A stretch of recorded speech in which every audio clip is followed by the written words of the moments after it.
Hello, I'm Mark Anderson, roving editor with American Free Press. I'm here in Copenhagen, Denmark on June 1st, 2014, day 4 of Bilderberg 2014. The Bilderberg Meetings, yes, unfortunately, are continuing. It's the 62nd meeting in 60 years.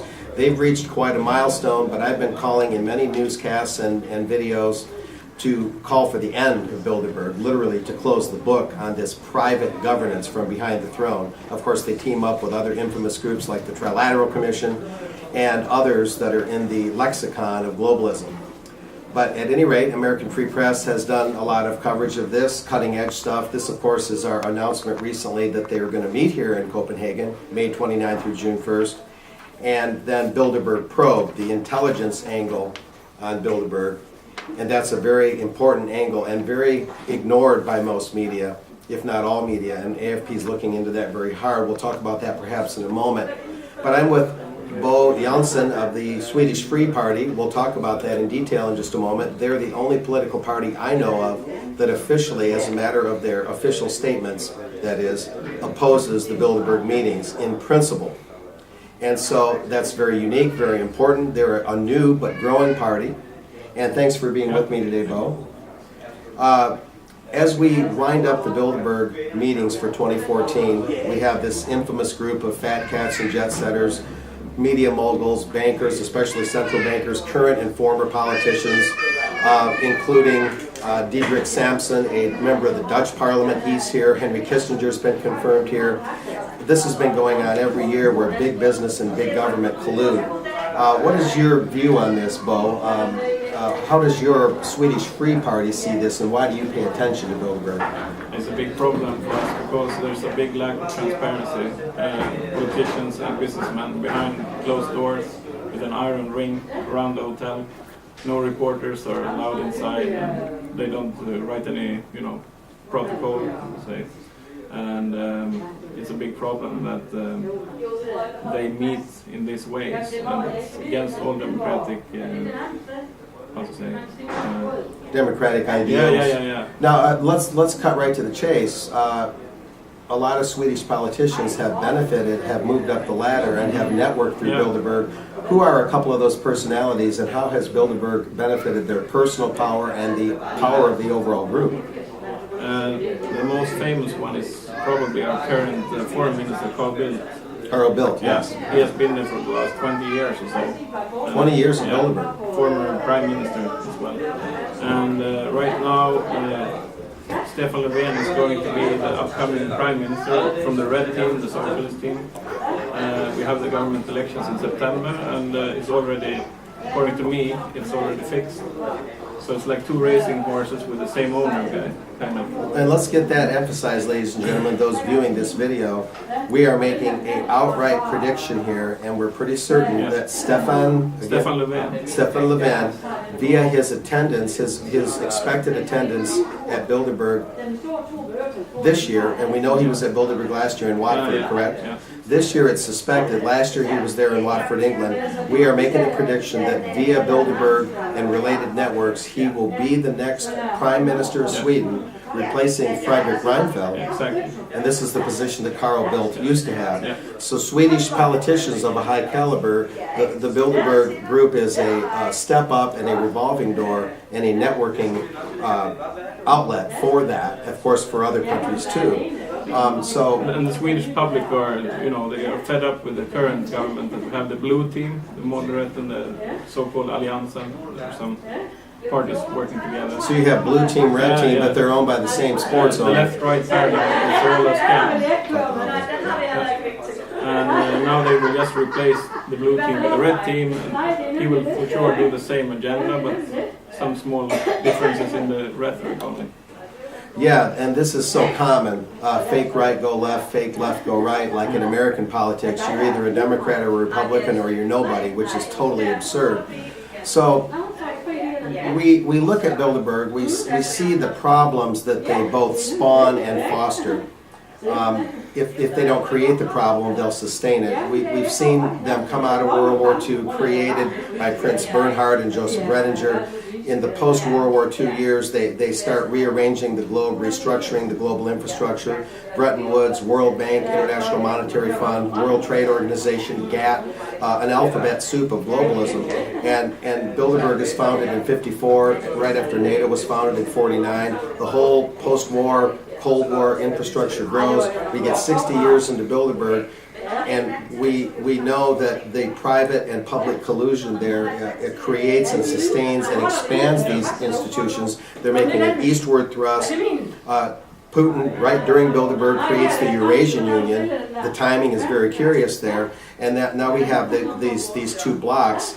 It's not a Cold War militarily, but there's definitely a war for the hearts and minds of people as NATO and the EU, which is all aligned with the US and Bilderberg and the trilaterals, as they push east. Putin is resisting. We see the chessmen moving on the board, but and we know that they've enlarged the power of governments, even though they say they wanted to abolish war, but all they've done is institutionalize war and make war perpetual and unwinnable, and power is greater, political power, not less. And yet, all the problems that we can and do associate with Bilderberg factually, we also have to look for solutions. And there was people here speaking among the 150, 200 protesters or so here for Bilderberg 2014, speaking about transcending Bilderberg. Yes, you resist, you expose, you try to get them to shut down these collusive meetings, but to transcend, to get around, to design a alternative to their world vision. We need solutions, right, Bo? Of course. I wanted to lay that out in the time we have here to see the big picture, to look at the map and say, we can't just criticize what they do, we also have to look at what we might do in the place of what they do. To have an alternative for the people. Yeah, what are some of the alternatives you see, like electoral reform for other parties to get involved? Briefly, what do you see there, for example, or alternative media?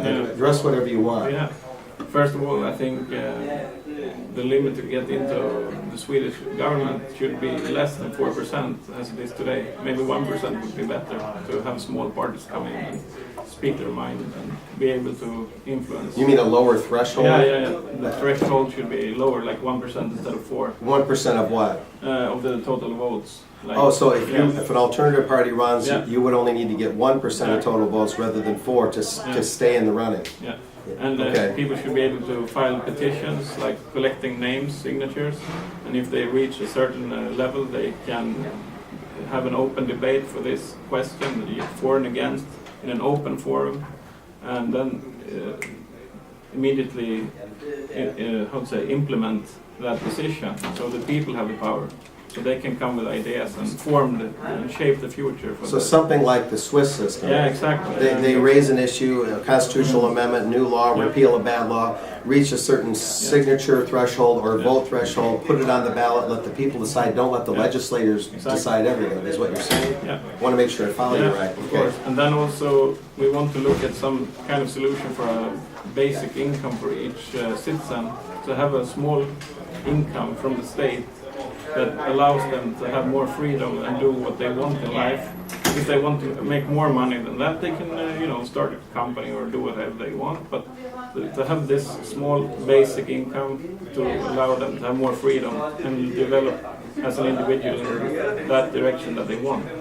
Yeah, one cannot help but think that since we mentioned Switzerland, they're looking at the universal basic income idea, not as a socialistic redistribute the wealth enterprise so much, but more as establishing a floor rather than some silly safety net that starts coming apart and fraying at the seams, a basic floor so everyone doesn't have to slave away all the time at dead-end jobs and can survive. It would end the homeless and poverty. Yeah, in between jobs. And this in-between job thing, and allow people to flourish and blossom and choose the calling or career of their choice, ladies and gentlemen. This has also been outlined in a more comprehensive restructuring of society known as social credit or national credit, American national credit. It has different names and it's not socialism. But what it is a reorientation of our thinking about how the monetary system works. And we won't go into the details of it, except to say that there's a lot of misconceptions, right, Bo, about the monetary system, the financial system, about employment. about is automation really a threat? Yeah. We want to implement an honest monetary system, and the exact details how it will be implemented, to come.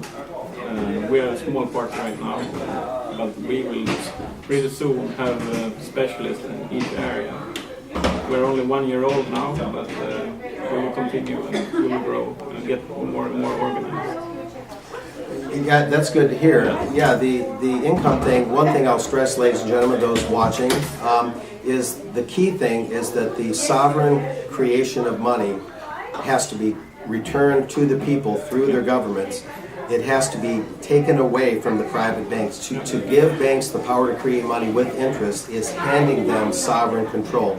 No private entity, especially banks, should ever be a sovereign in any way, shape, or form. There is no way to stress that too much. It is usury, it is skullduggery of the worst sort, it's financial cannibalism, it has to stop. So the creation of money at interest has to be abolished. The creation of money would return to the true sovereign, the people, and it would come into existence interest-free. This has to be strongly and repeatedly stressed. And once that's established, correct, Bo, then on that basis, you can fine-tune it, get the particulars in line, and this disempowers Bilderberg, ladies and gentlemen.